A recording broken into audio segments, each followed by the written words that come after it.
Oke, sebelum lanjut kita ke bagian penentuan rumus empiris atau apapun itu, ya, ini ada yang ketinggalan nih, ya, di video sebelumnya atau terkait dengan sebelumnya itu ada yang ketinggalan.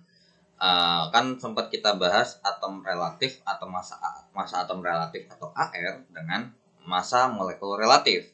Nah, MR-nya itu kan nggak kebahas ya. Nah, jadi untuk penentuan MR itu sama misalkan MR dari X atau MR itu intinya gampang, tinggal kita jumlahkan AR-nya. Nah, terus penjumlahan AR ini bergantung kepada banyaknya juga ya. Misal contoh misalkan ARC itu adalah 12. Ini adalah suatu yang biasa kita pakai ya nanti, jadi biasanya dikasih tahu daftarnya di soal. Kalau nggak dikasih tahu ya amsyong. Oke, hanya sama dengan satu. Yang ditanya MrCH4 itu sama dengan berapa, ya udah. Untuk MrCH4 itu sama dengan, di sini kan ada, kalau kita lihat berarti ada 1 atom C dan 4 atom H. Nah, berarti C-nya 1, berarti tinggal kita tulisnya ARC. Karena ada cuma 1 ya udah, ditambah sama 4 kali ARH. Berarti ARC-nya sama dengan 12 ditambah dengan 4 kali 1. Sama dengan 12 ditambah 4 sama dengan 16. Yang satuannya adalah gram per mol. Oke? Nah, jadi nanti juga kadang ada beberapa soal yang emang udah dikasih tahu MR-nya, jadi kalian nggak perlu ribet nyari yang namanya MR, ya. Oke, jadi ini adalah perhitungan MR-nya, nggak susah ya, nggak ada rumus tertentu. Oke, nah sekarang kita akan lanjut ke yang E sebelum lanjut ke penentuan rumus empiris atau rumus molekul. Itu yang E adalah terkait dengan kadar zat, ya. Kadar zat dalam sebuah entah apa ya, larutan atau apa. Kadar zat dalam campuran deh ya, saya bilangnya dalam campuran. Nah, di sini ada beberapa ya yang bisa kita pakai. Yang pertama adalah persentase massa. Oke, persentase massa. Nah, ini sebenarnya jatuhnya tuh kayak apa namanya ya? Rumus dasar kok, tenang aja. Oke, jadi rumus yang pertama adalah persentase massa sama dengan massa zat dalam campuran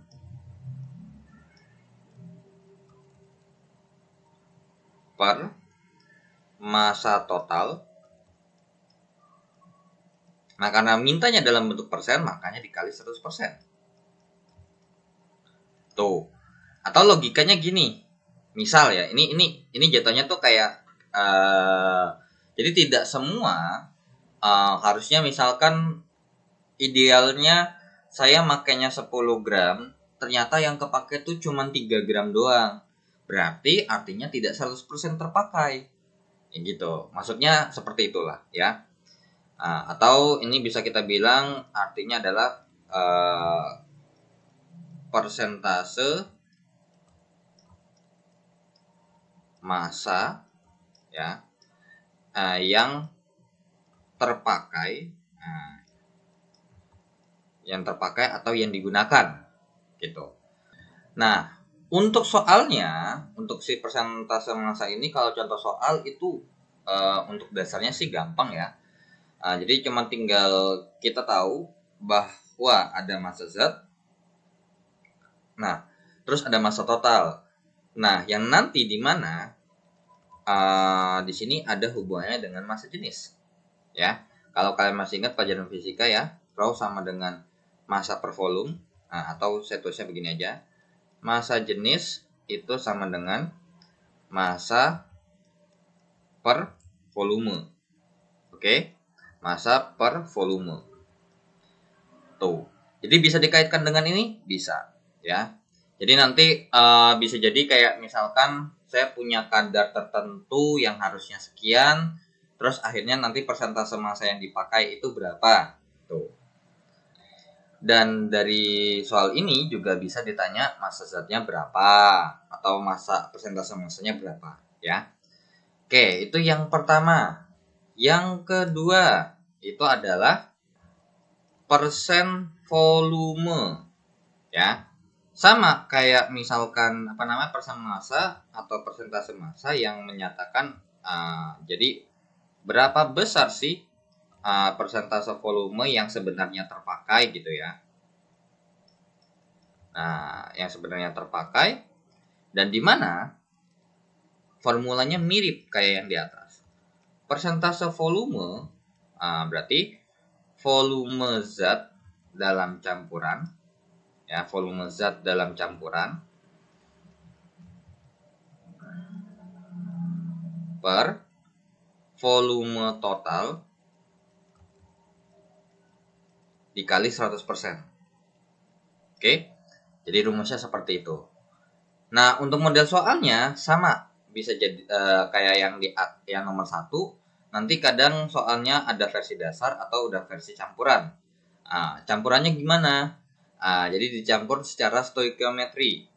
Misal kayak saya punya 10 gram cuplikan atau 10 gram tertentu, dan ternyata yang dihasilkan itu berapa.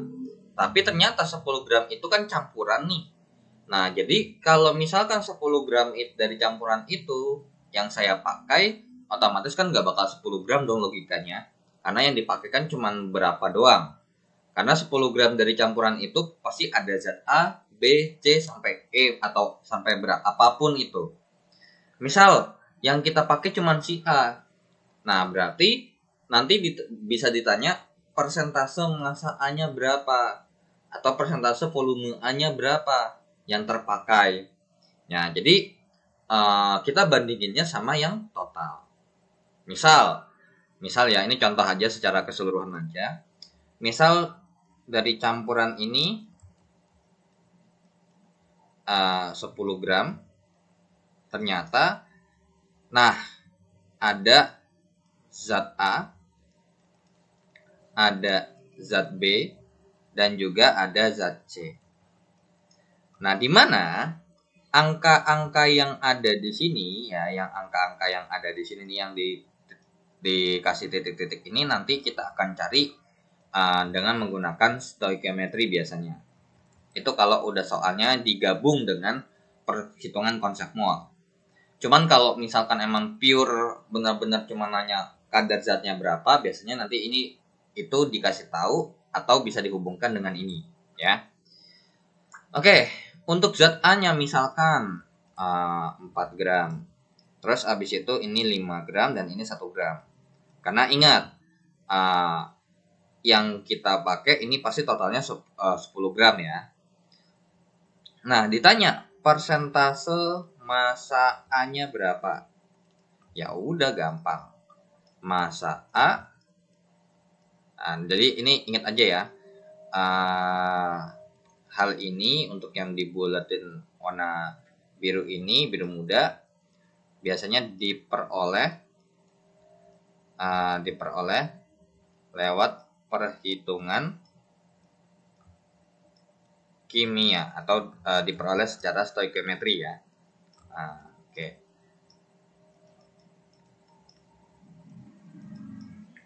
Nah, jadi kalau misalkan persentase massa A ya tinggal massa A per massa total dikali 100%. Jadi persentase massa A-nya sama dengan 4/10 dikali 100%. Jadi berapa? Jawabannya adalah 40%. Jadi persentase massanya atau persentase kadarnya atau kadar zat A di dalam campuran tersebut ya, itu 40%. Tuh, ya. Oke, jadi biasanya nanti untuk soalnya yang versi agak ribetnya ya nanti kita akan peroleh secara stoichiometry, nanti barulah cari persentase massa zatnya atau persentase kandungan A itu atau B atau C atau zat apapun itu di dalam sebuah campuran, ya. Oke, itu yang kedua, kadar zat yang ke satu dan kedua. Yang ketiga, oke, yang ketiga, nah ingat ya, ini kita nggak bisa jadi acuan karena ini logik aja sebenarnya, dan ini jarang banget pertanyaannya dipakai secara stoichiometry gitu. Kadang dimasukin, kadang enggak. Oke, yang ketiga adalah bagian per juta, ya, bagian per juta atau disingkat BPJ, atau kita bisa bilang yang dinama lainkan dalam bahasa Inggris adalah part per million atau yang namanya ppm. Oke, ppm. Nah, di mana? Nah, sebenarnya bagian per juta ini itu ya sebenarnya rumusnya ya sama kayak yang ini, persentase massa, ya. Jadi BPJ atau ppm boleh sama dengan massa zat dalam campuran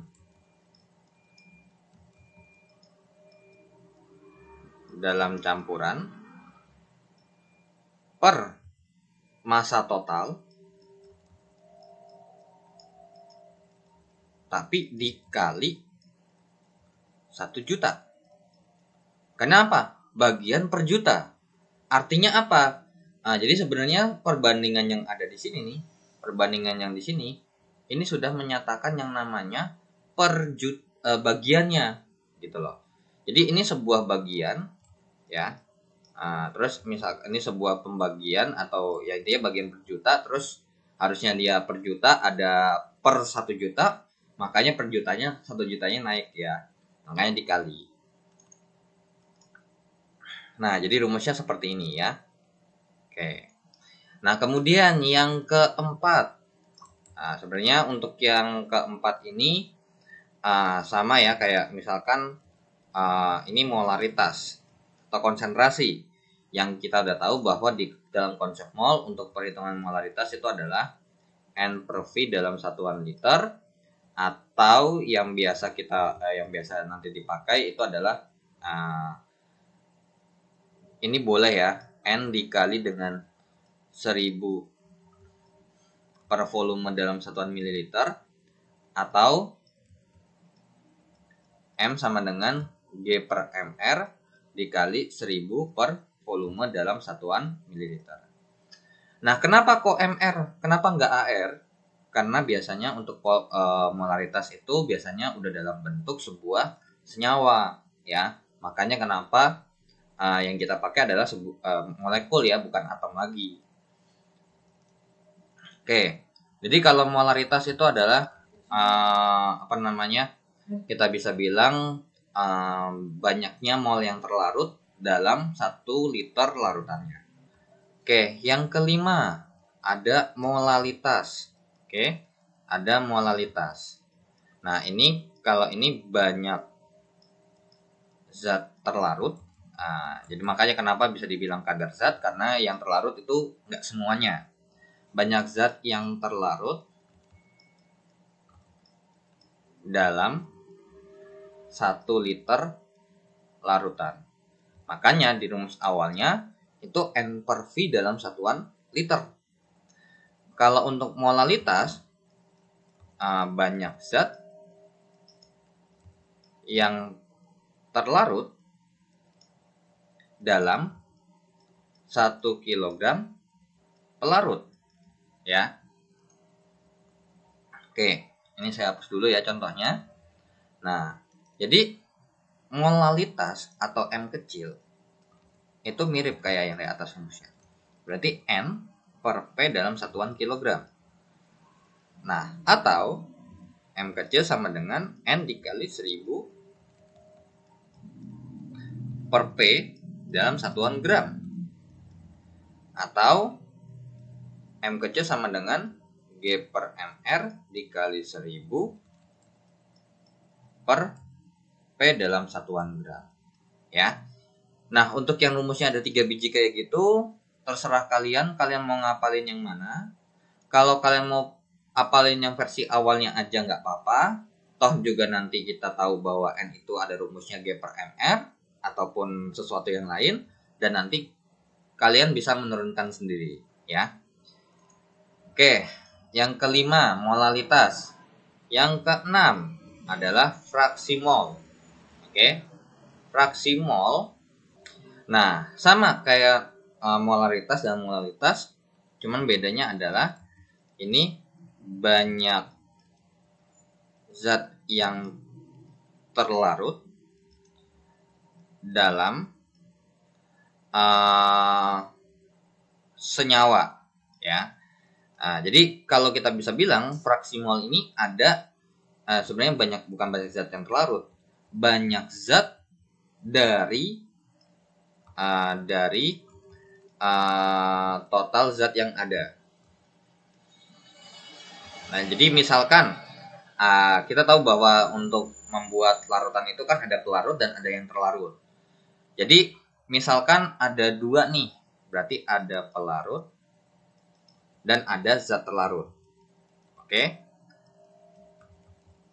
Nah, di mana untuk pelarut, untuk mencari fraksi molnya bisa kita pakai dengan cara XP sama dengan, nah kalau yang terlarut itu XT. Ya udah, berarti banyak zat dari total zat. Nah, di sini zat yang kita pakai adalah pelarut. Nah, banyak zat yang itu kita pakai simbol N kan, jumlah mol. Berarti N pelarut per N total. NP ditambah dengan NT. Ya, terus habis itu di sini NT per NP ditambah NT. Jadi sebenarnya fraksi mol itu cuma membandingkan aja berapa banyak sih zat yang kita bahas dibandingkan sama totalnya.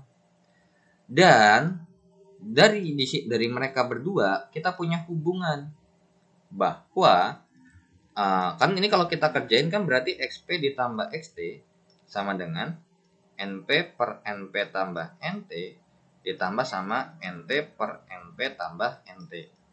Dan ini kan berarti hasilnya adalah XP ditambah XT gitu ya. Tambah XT sama dengan NP tambah NT, karena bawahnya udah sama kan penyebutnya. Jadi langsung kita tambah aja. Dan hasilnya adalah 1 ya. So, kesimpulannya hubungan antara fraksi mol, pelarut dan zat terlarutnya itu pasti sama dengan 1 ya. Oke. Nah, sekarang kita akan ini untuk rumus-rumus dasar ini biasa dipakai ya. Cuman biasanya nanti untuk persentase massa itu juga jarang ditanya karena nggak semua soal untuk secara stoichiometry itu ditanya persentase kadar zatnya berapa. Cuman yang biasa yang sering dipakai ya terkait di kadar zat ini biasanya persentase massa, molaritas mah udah pasti. Untuk molaritas sama fraksi mol itu jarang ya. Jadi nanti kalau udah soalnya campuran secara stoichiometry, benar-benar stoichiometry di kelas 10 tuh fraksi mol ini belum kepake, molaritas pun belum kepake. Yang kepake tuh masih 4 teratas ini. Persen massa, persen volume, ppm dan molaritas ya. Oke. So kita langsung lanjut ke apa?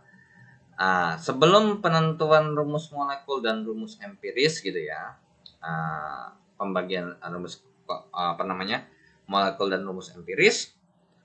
Nah, atau sebenarnya juga nggak ada masalah ya kalau kita mau masuk ke rumus empiris terlebih dahulu ya. Oke, jadi berarti sekarang yang F ya. Penentuan rumus empiris atau disingkatnya biasanya RE ya, ingat ya bukan Resident Evil, dan rumus molekul atau kita biasa singkat dengan RM, ingat ya bukan rumah makan. Oke. Nah, jadi sebenarnya apa sih rumus empiris dan rumus molekul?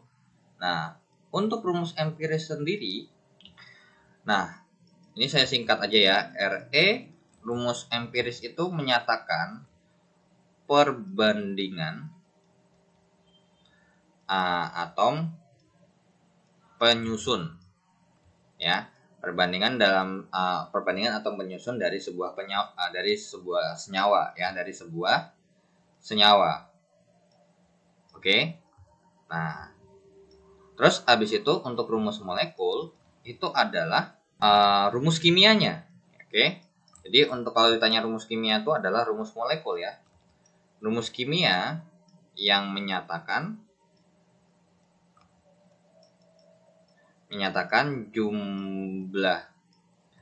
jumlah atom dan unsur sebuah senyawa. Oke. Nah, di mana mereka hubungannya seperti apa? Nah, jadi si RE ini sama RM itu ada hubungan khusus, ya. Nah, yang dimana hubungannya adalah rumus molekul itu adalah rumus empiris yang sifatnya banyak. Oke. Contoh, misal saya punya soal, misalkan perbandingan CH, perbandingan antara CH dengan O itu adalah 1:2:1. Ya. Nah, di mana biasanya untuk penentuan RM ini, biasanya penentuan RM butuh yang namanya MR, ya, MR senyawa. Karena kan itu udah versi realnya, ya, bukan versi sederhananya. Karena kalau versi sederhananya, ya, contoh ya, ini CHO yang 1:2:1, maka di sini kita punya informasi terkait dengan rumus empiris. Nah, terkait dengan perbandingan CH dengan O, rumus empirisnya menjadi C1H2O1, ya. C1H2O1, atau kita bisa tulisnya adalah CH2O. Ini bentuk sederhananya. Cuman si CH2O ini banyak cabang. Bisa jadi C2H4O2. Karena kalau di sini kalau kita bandingkan C-nya 1, H-nya 2, O-nya 1, bisa juga C3H6O2 dan bisa lain-lain, ya kan? Nah, berarti untuk penentuan rumus molekul ini kita butuh yang namanya MR. Misal MR senyawanya adalah, katanya MR senyawa itu 150, ya kan? Berarti bisa kita bilang bahwa ini kan nanti berlipatan kan, ya. Berarti MR senyawanya itu kita peroleh dari berapa kalinya si CH2 atau berapa kalinya dari MR si CH2O ini, yang nanti jawabannya adalah 150. Dan dari sini kita dapat N-nya nanti berapa, ya. Oke, berarti N sama dengan N dikali sama berarti ARC tambah 2 kali ARH ditambah sama ARO sama dengan 150. Berarti N sama dengan mungkin ini saya pindah dulu, ya. Saya pindah ke sini aja deh. Nah, berarti ARC itu kan 12, ya. 12 ditambah dengan 2 kali 1 ditambah sama 16 sama dengan 150. Berarti di sini kita punya perhitungan N dikali 30 sama dengan 150. Berarti N-nya sama dengan 150 per 30 dan kita peroleh N-nya sama dengan 5.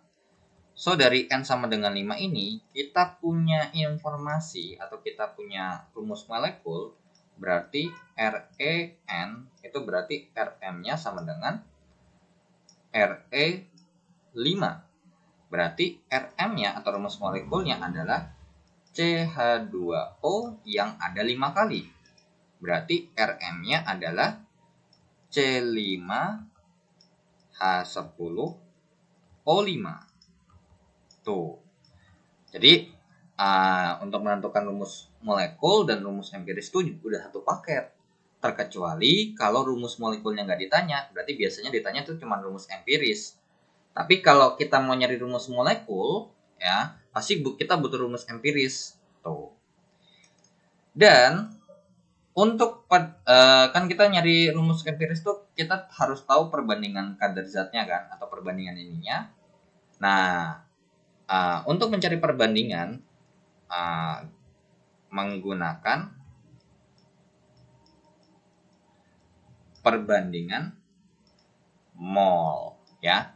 Nanti jadi misalkan jadi ini sebenarnya kita bisa bilang bahwa molnya si C banding molnya H banding molnya O tuh ya.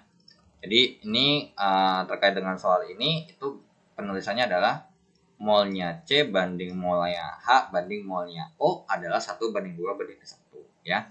Jadi ini yang kita cari nanti pakai menggunakan perbandingan mol. Nah, untuk rumus mol yang digunakan ya nanti tinggal sesuaikan sama yang ada di soal, ya kan? Karena bisa rumus N itu G per AR ataupun G per MR ataupun yang lain. Nah, kalau emang massa, ada massa, ada AR atau MR ya pakai rumus N G per AR ataupun N G per MR ya. Ya. Jadi untuk penentuan rumus empiris itu kita menggunakan perbandingan mol dan kita harus cari molnya dulu. Terus abis itu kita kalau nyari rumus molekul berarti kita butuh MR dan butuh RE-nya ya. Oke, so kita akan lanjut. Emang sebenarnya untuk penentuan rumus empiris rumus molekul tuh nggak sulit ya, karena tahapannya ya tahapannya cuma begini doang, satu paket kalau kita bilang ya, kalau emangnya satu paket ataupun yang atas doang. Jadi kalau kita mau mencari rumus molekul, otomatis kita harus cari rumus empiris. Nah, cara nyari rumus empirisnya dengan cara perbandingan mol. Oke? Nah, sekarang kita masuk ke FG ya. Sekarang ke poin yang G. Terkait dengan yang namanya bio. Nah, jadi yang kita masuk ke opsi. Emang disangkanya lagi jawab soal apa? Nah, ini nih yang agak sering dilupakan ya. Pereaksi pembatas. Oke. Nah, jadi pereaksi pembatas itu buat apa sih gitu ya? Gunanya buat apa? Kalian harus perlu tahu. Nah, namanya pereaksi pembatas itu artinya berarti jadi gini ya. Kita tahu bahwa pada hukum dasar perhitungan kimia itu kan kalau kita mereaksikan sesuatu belum tentu semuanya habis, ya. Belum tentu semuanya habis, pasti ada yang sisa. Bisa dua-duanya sisa, bisa. Tapi jarang sekali ya. Jadi pasti salah satunya itu sisa, kemungkinan besarnya. Kalau ada sisanya, ya salah satu. So, kita butuh yang namanya pereaksi pembatas untuk mengetahui zat mana yang habis, ya, zat mana yang habis. Oke, yang habis. Dengan cara gimana? Oke, dengan cara, jadi metodenya adalah membagi kondisi mula-mula suatu zat. Ya, kondisi mula-mula suatu zat dengan koefisien reaksi, koefisien masing-masing reaksi ya, masing-masing senyawa.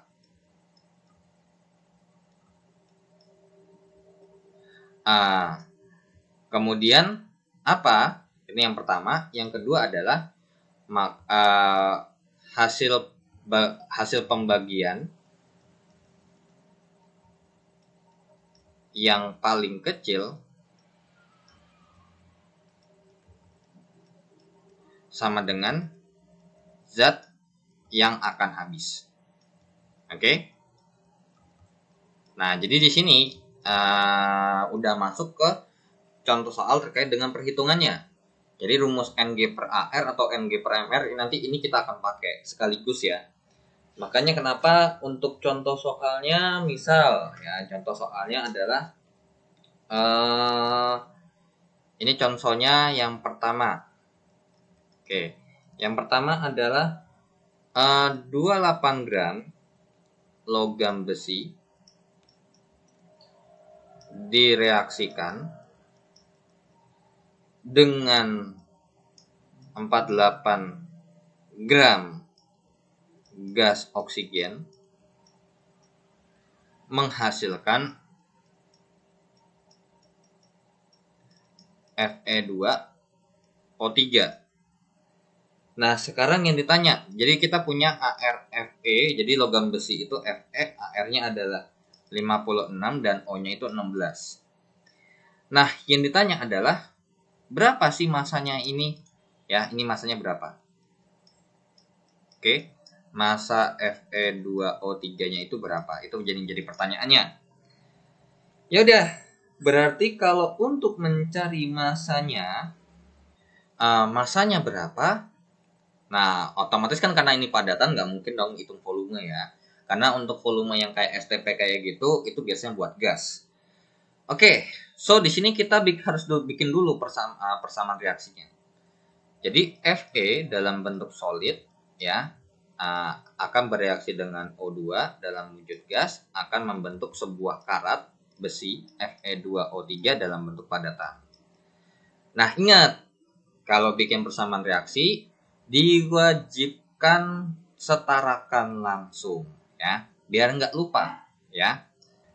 Nah, berarti di sini Fe di sebelah kiri 1, di sebelah kanan 2. So, ini kita tembak 2. Kemudian di sebelah kanan O-nya 3, di sebelah kiri ini 2. Nah, berarti kalau kita bikin supaya ini kan 2, dikali berapa sih supaya hasilnya 3?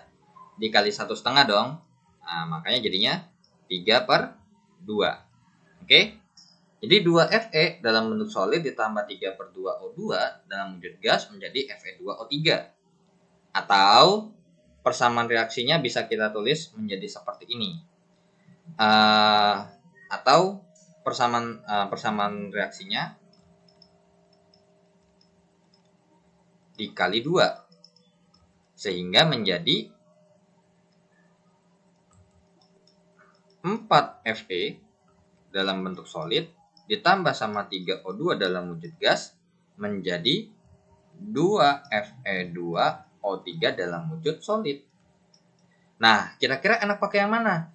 Saran saya kalau misalkan kalian bikin persamaan reaksi dan kalau emang misalkan ini kita belum belajar termokimia ya, belum belajar yang kayak misalkan di sebelah atau di depannya itu wajib 1 atau berapa. Nah, kalau misalkan masih bebas, I think nggak ada masalah kalau misalkan kalian mau pakai versi yang versi bilangan bulat aja. Oke? Karena sebenarnya ini bisa jadi Fe dalam bentuk solid ditambah dengan 3/4O2 menjadi setengah Fe2O3 pun juga boleh gitu. Jadi kita pakai yang ini aja. Jadi versi yang udah bilangan bulat yang udah dikali. Langsung kita tulis mula-mula reaksi sisa. Nah, cuman pertanyaannya adalah apa yang kita hitung di sini. Nah, karena ini kita mau mencari sesuatu dan ini udah gabungan, maka kita nggak bisa pakai molaritas atau ya intinya konsentrasi ataupun molaritas. Toh juga di sini kan nggak dikasih tahu.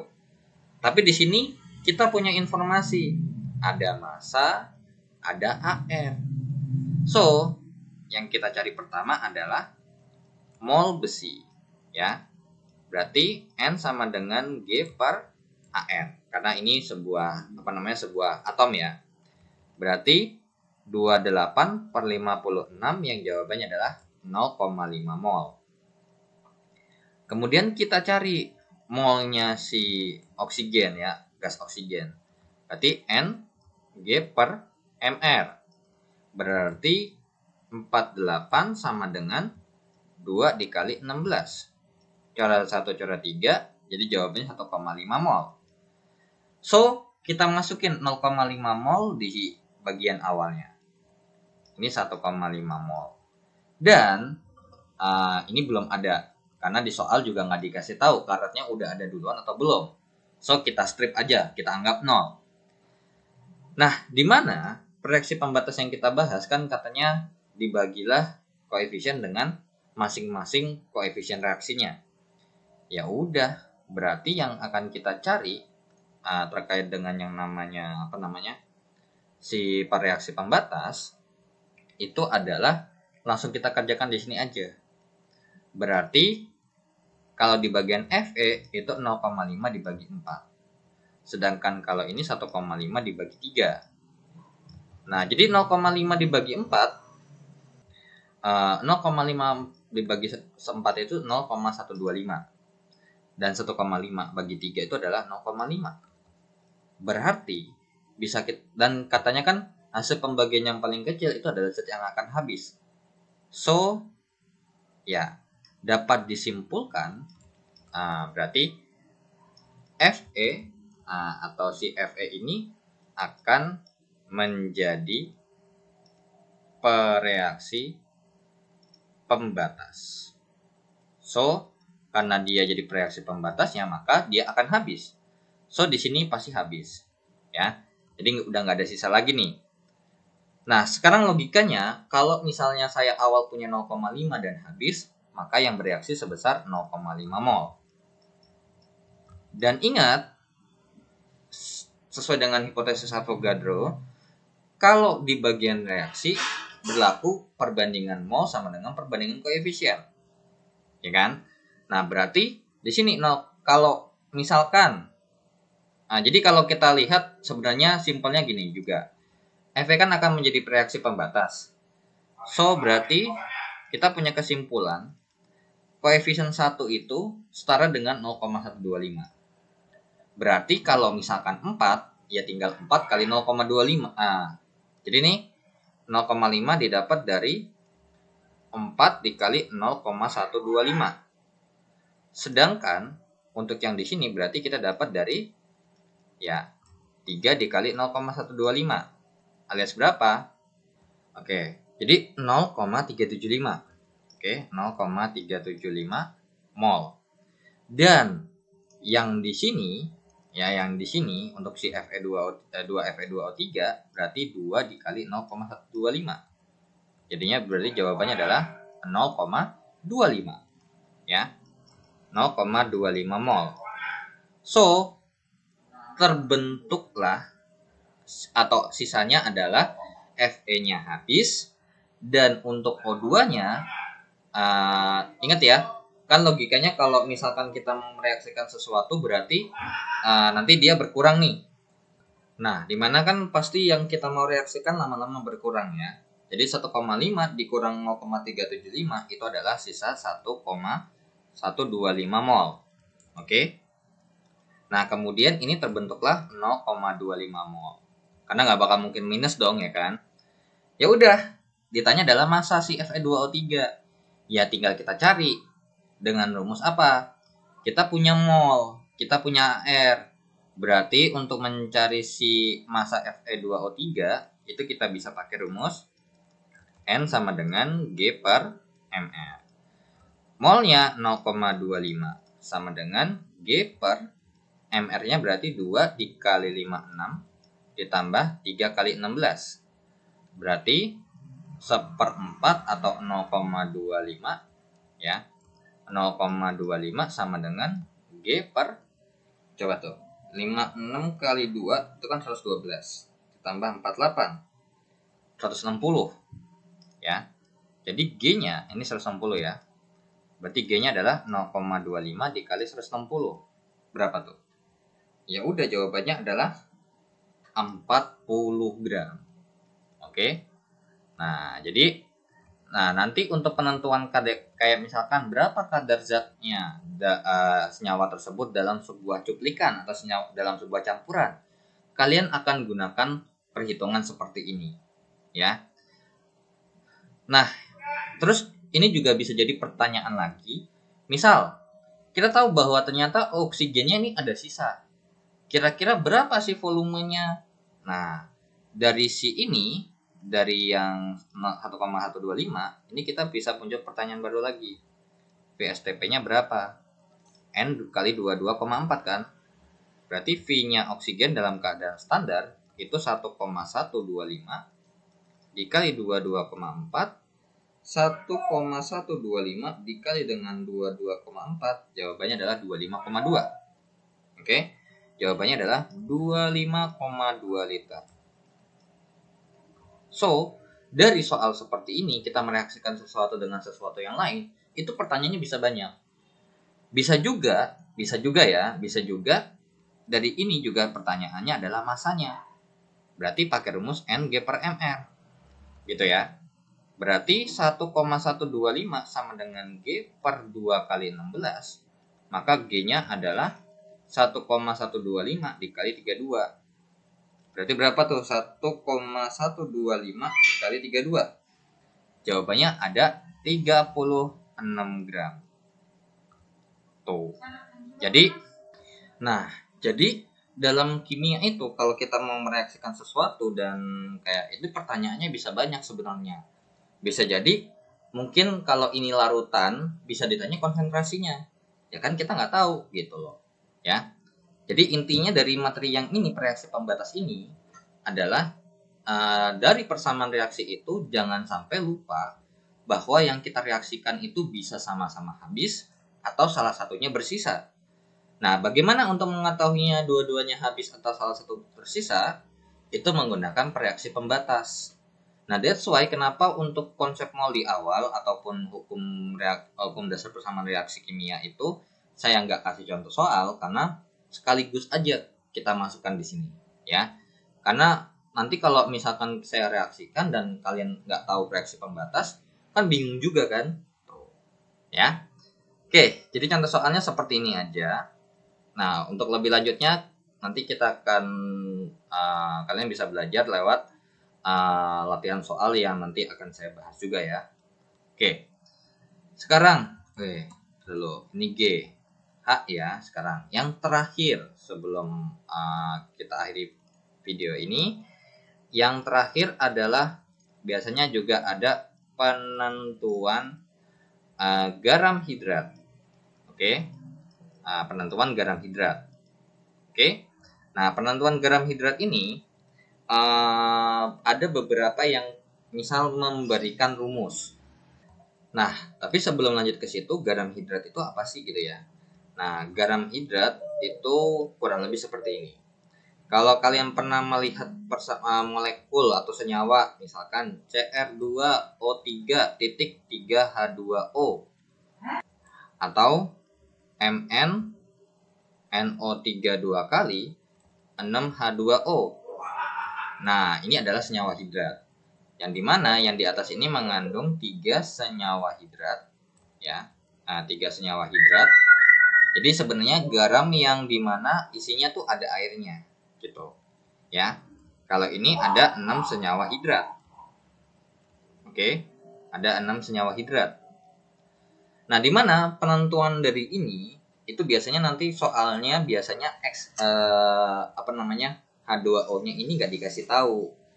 Dan rumus yang akan kita pakai itu adalah kan ini nanti berarti ada perbandingan massa ya. Di sini kan kalau kita cek ternyata ada kesamaan. Ini adalah A, ini adalah B. Ini pun juga ada A dan ini adalah B. Ya kan? So, di sini saya pakai rumus terkait dengan gini. Jadi massa A, jadi massanya jadi misalkan ini kan nanti bergabung ya. Jadi nanti ini tiap garam hidrat itu ada massanya. Dan massa A ditambah sama massa B itu akan setara dengan massa garam hidrat. Ya, garam anhidrat. Oke. Nah, jadi di sini untuk penentuan massa A-nya bisa kita menggunakan rumus. Sebenarnya kalau rumus untuk untuk mencari massa A ini kalau misalkan kita mau nyari aja ya. Jadi X dikalikan dengan ARA per MRA XBY dikali dengan massa AXBY. Nah, kalau untuk mencari massa B, misalkan dari sebuah senyawa gitu ya, berarti Y dikali AR-nya B per MR-nya AXBY dikali dengan masanya AXBY. Nah, makanya nanti kalian biasanya kalau beberapa soal yang ada di buku, misalkan kalau kalian search itu ya, kalian akan berjumpa dengan rumus yang ini. Nah, cuman jadi di sini nggak ada hubungannya sama sekali ya. Jadi ini nanti kita ada hubungannya dengan sesuatu yang terpisah ya. Oke. Jadi kalau misalkan dalam sebuah senyawa kan ada unsurnya, dan untuk mencari massa unsur tuh kalau kalian mau pakai rumus ini pun boleh. Cuman kalau misalkan kalian mau breakdown secara stoichiometry itu pun juga boleh ya. Oke, sekarang kita akan masuk ke contoh soal terkait dengan senyawa, penentuan senyawa hidrat ya. Contohnya adalah seperti ini. Pemanasan 31,2 gram garam magnesium sulfat hidrat gitu ya. Garam magnesium, ini hidrat ya, bukan anhidrat ya, Anhidrat itu nanti kalau misalkan airnya udah kelepas ya. Garam magnesium sulfat hidrat. Tapi kita nggak tahu rumus hidratnya berapa. Menghasilkan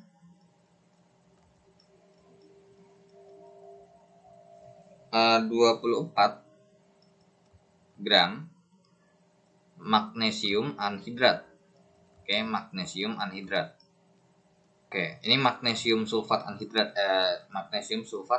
ya, atau garam anhidratnya. Terus habis itu diketahui bahwa MR-nya si MgSO4 itu sama dengan 120. Terus kemudian untuk H2O itu sama dengan 18. Maka yang ditanya adalah rumus garam hidratnya. Oke, rumus garam hidrat. Nah, jadi rumus garam hidratnya apa sih? Nah, jadi kalau kita bikin, kita berarti harus tahu dulu dong magnesium sulfat hidrat itu gimana. Jadi magnesium sulfat itu kan MgSO4 ya. Nah, terus dikali dengan nggak tahu berapa nih hidratnya, XH2O. Nah, maka pengerjaan yang kita lakukan yang pertama adalah uraikan dulu ya. Kita uraikan apa? Jadi MgSO4 XH2O ya, itu dalam bentuk solid akan terurai, atau nggak kepake juga nggak apa-apa ya, nggak penting juga kadang. Jadi kadang fase zat itu perlu dipakai, kadang nggak juga. Oke, ditambah dengan XH2O. Nah, berarti di sini bisa kita hubungkan dengan mula-mula reaksi sisa, ya. Nah, berarti di sini kalau misalkan kita mau cari berapa nih si X-nya, itu bisa kita akalin, ya. Nah, di mana kita mencari MgSO4 yang udah kita bisa pakai. Nah, N sama dengan G per MR. Nah, di mana N-nya itu sama dengan, kan magnesium sulfat kan, nah yang anhidratnya adalah 24 gram per 120. Yang dimana N-nya ini berarti 1/5, 0,2 mol ya. Nah, sekarang di sini juga kita punya informasi terkait dengan si airnya, ya, yang jumlahnya banyaknya nggak tahu berapa. Nah, berarti N sama dengan G per MR. Nah, ini masih ingat kan hukum kekekalan massa atau hukumnya itu, bahwa massa sebelum reaksi dan massa sesudah reaksi itu sama. Maka kita bisa bilang bahwa di sini 31,2 gram, ini 24 gram, maka ini nanti jawabannya akan setara dengan sisanya, yaitu adalah 7,2 gram. Oke, jadi massa airnya ternyata ada 7,2 gram. Jadi gini, si garam hidrat ini kalau kita panasin itu pasti akan terurai menjadi garam anhidratnya sama airnya, ya. Nah, jadi ini 7,2 gram dibagi dengan 18. Yang N-nya adalah 0,4 mol. Oke. Nah, ya udah, berarti di sini bisa kita bilang ini kan ketika dipanasin kan hasilnya ini. Ya udah dong, kita boleh naruh 0,2 molnya di sini, 0,2 molnya di sini, dan 0,4 molnya di sini. Dan di awal ini pasti belum ada yang terbentuk. Oke? So, kalau misalkan awalnya belum terbentuk dan terbentuklah 0,4, berarti bereaksi 0,4 mol. Oke? Nah, kemudian kalau misalkan awalnya nggak ada dan terbentuk 0,2 mol, maka bereaksi 0,2 mol. Kalau ini kan nggak tahu berapa dan ini nggak tahu berapa, ya kan? Ya udah, kalau kita lihat sebenarnya dari sini pun udah ketemu nih, ya dari yang saya kotakin ini udah ketemu sebenarnya informasinya. Berapa sih X-nya? Ingat, perbandingan mol sama dengan perbandingan koefisien, ya kan? Nah, berarti di sini kita bisa bilang bahwa molnya si MgSO4 dibanding dengan molnya si H2O, ya, atau mungkin di sini saya pindah aja ya. Jadi untuk rumus yang ini saya hapus terlebih dahulu ya. Karena toh juga ini kepake kalau misalkan kita mau nyari simpelnya aja ya. Jadi kayak misalkan saya punya MR-nya segini, terus ternyata cuplikan dari totalnya 10 dan ternyata yang kepake kan nggak 100%. Nah, itu tuh. Jadi biasanya nanti rumus itu dipakai untuk mencari suatu massa dari campuran ya. Oke. So, ini saya mau pindahin ke sini. Jadi kita tahu bahwa ada perbandingan mol itu setara dengan perbandingan koefisiennya. Oke? Nah, perbandingan koefisiennya. Ya udah, berarti perbandingan molnya si MgSO4 kita bandingkan dengan molnya si H2O itu sama dengan koefisiennya si MgSO4 banding dengan koefisiennya si H2O. Maka 0,2 dibagi 0,4 sama dengan 1 dibanding X. Berarti ini 0,2 per 0,4 sama dengan 1 per X. Dan ini kan bisa kita coret 1, ini 2. Nah, berarti di sini kita udah punya kesimpulan dong, ya kan? Berarti X-nya 2. Maka kesimpulannya, rumus senyawa hidratnya itu sama dengan Mg SO4 2H2O. Seperti itu ya. Tuh, jadi untuk mencari garam hidrat ada tahapannya ya. Oke, so I think that's enough ya. Karena kita sudah belajar banyak hal dari stoichiometry. So kita akan lanjut terkait dengan soal latihannya. So thanks for watching this video. Akhir kata dari saya, assalamualaikum warahmatullahi wabarakatuh. See you in the next video. Bye bye.